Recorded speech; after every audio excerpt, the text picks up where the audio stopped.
Yeah, man. Everybody I feel a blunt of this pandemic. One virus can cause such a turmoil across the world. Look around you, people. People lose them job, and some of us still have a job. Have to go and live off of the chicken feeding salary. People drop like fly, and yet some say COVID is a damn lie. But in the midst of this, all of this darkness, me know there's still hope in this crisis. Many ask, where is God in this situation? He's right here, working, and he not depend no vacation. I just we have to look to him as a nation. Some say there's still hope in this crisis, while many are look to scientists and vaccine and concern about who the antichrist is and what the mark of the beast is. Me say there, I give thanks and praise.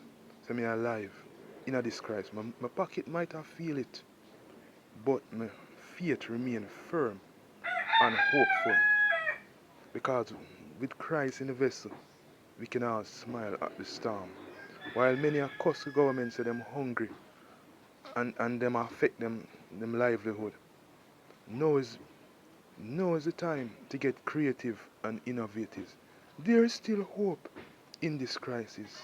From you have life, there is hope. In the midst of all this negative news, there are a lot of positive.